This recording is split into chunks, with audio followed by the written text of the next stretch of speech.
All right, welcome back. Welcome back. This is going to be a quick one on alpha males and the dying breed.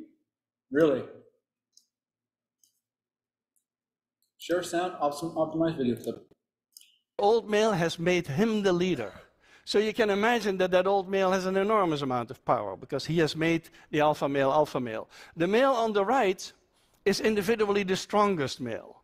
He's individually, in captivity you can test that out and you can know that this male has no trouble with either one, he has only trouble with the combination of the two. And so the coalition formation that goes on in chimpanzee society makes it much more complex than you think. It means, for example, that the smallest male in a group can be the alpha male. You don't need to be the biggest and strongest male. Wow, isn't that a misconception? It's not just about brute strength. It's about intelligence, network, and communication. It's about being able to talk to multiple males, right? Being able to level with all nations, not just one.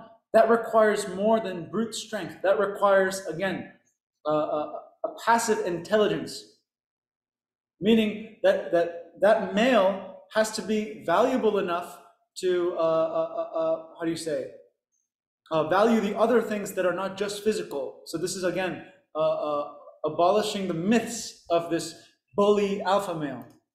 The smallest male, if he has the right friends and keeps them happy, or he has female support, he can be the alpha male. So the coalition system makes everything complex, and I'm always waiting from baboon. The second thing I want to show you is stress levels in the different echelons of society. Baboons, not chimpanzees in this case, where they did fecal samples on the baboons and they analyzed them for glucocorticoids. And what you see here is a graph where you see that the lower ranking the male baboon is, the higher is his cortisol level in the feces. But the alpha male, as you see, has just as high a level as the lowest ranking males. And so you may think that being alpha male is nice and dandy and is wonderful, but it's actually a very stressful position. And we can demonstrate that physiologically. Wow, go figure. This egotistical position at the top is immensely stressful because you have to constantly be dealing with threats to your own life, your own position. You have to constantly be dealing with threats to the community. You have to constantly mitigate conflict and make people around you happy. You have to constantly do all of these things. So of course, we look at this alpha male as some kind of bully tactic, stupid grunt.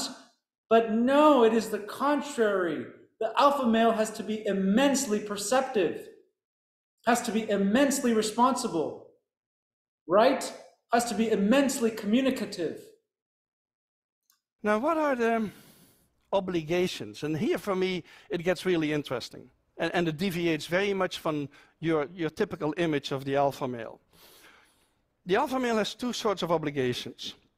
One is to keep the peace in the group. We call that the control role, to control fights in the group. And the second is to be the most empathic, the consoler-in-chief, basically, of the nation. Wow, most empathic and at the same time stop conflict. Those go hand in hand. The ability to solve conflict, to be empathic enough to look at another person's conflict and not be conflicted yourself, and in not being conflicted yourself, you solve their conflict indirectly. That has immense sway.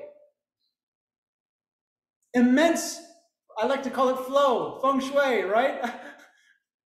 That ability to diffuse division is the quality, the trait of the alpha male. That is without ego. So putting the ego on the line so that you're putting it at the most threatening position is not ego. That's out of strength. Right? There's no strength in willfulness. Strength comes from virtuousness. Strength comes from values. Strength comes from family first. It comes from protecting the pack. So to speak. So first of all, keeping the peace. This is a male who stops a fight between two females. Two females on the left and the right have been screaming and yelling at each other over food, because food is very important for the females. And so he stops the fight between them and stands between them. I'm surprised nobody laughed. Like this. And it's very interesting to me that alpha males, when they do this, they become impartial. They don't support. Wow, alpha males, when they stop fights, they become impartial. And he's going to say they often stand up for the underdog. And that's why, again, the stress levels that are high in the lower echelons of society look up to the alpha male, because the alpha male gets it, right? The alpha male is empathic enough to see the troubles of being a low-value male. And in doing so, he takes care of the low-value males, of the lower value folks, right, that can fend for themselves, and stands up for the underdog. Support their mom or their best. The one in front has been beaten up in a fight. The one in the back puts her arms around her, and because then, of course, the whole group is going to support that male because they want to keep a leader who's good for them. So the group is usually very supportive of males who are good leaders, and it's not supportive at all of bullies. And when bullies lose their position, they may end up in a very bad situation there. This is data actually on the consolation behavior. This is data on consolation in chimpanzees, and you see for the medium and low-ranking individuals, the females do more of it than the males. This is basically the whole community. And this is true for all the mammal studies on empathy, is that females have more of it than males. But look at the alpha male.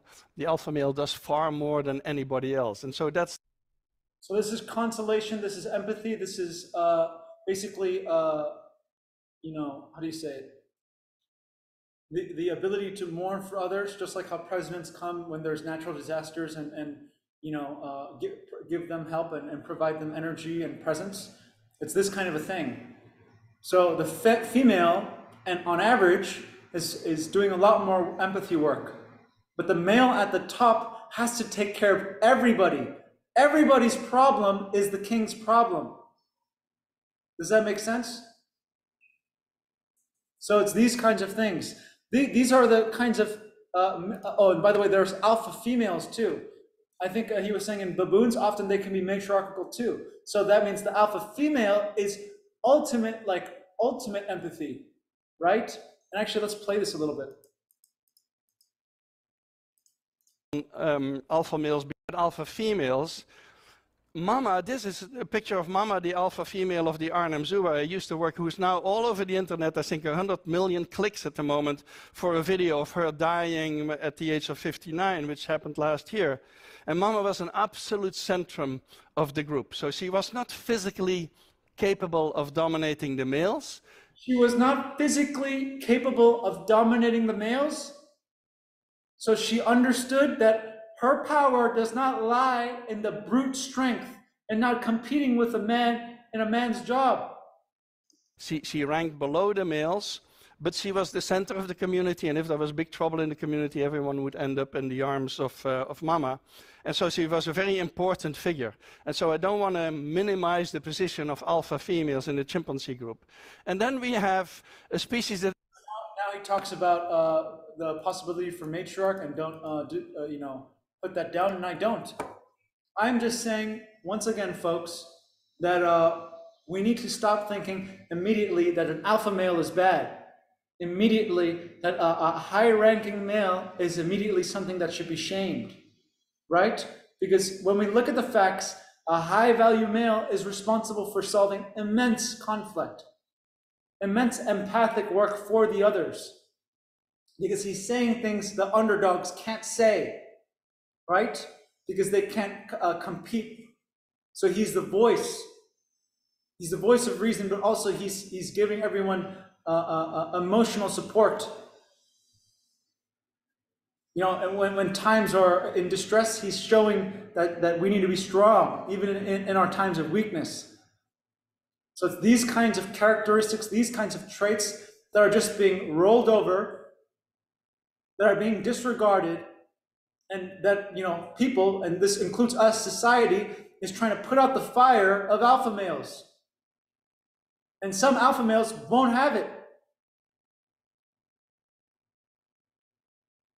So we need more alpha males, not less.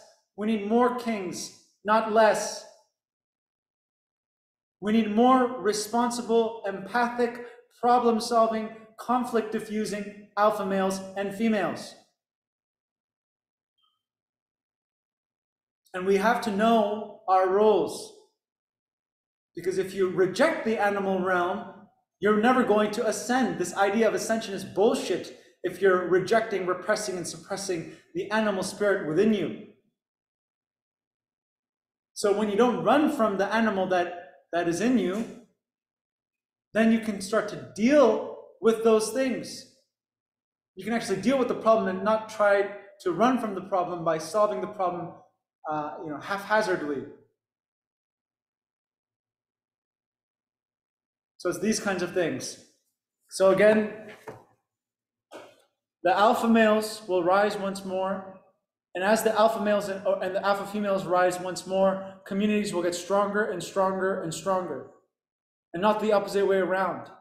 When there is no alpha male, there's a one world order, and there's an artificial, unnatural alpha male at the top that doesn't have any empathic skills, but has all the resources and can control everybody. So we need more organic leadership. That's what I'm saying here. And we need to stop looking at a concept of an alpha as toxic, because that ideology is what is toxic. So I'll end with that. I love you guys.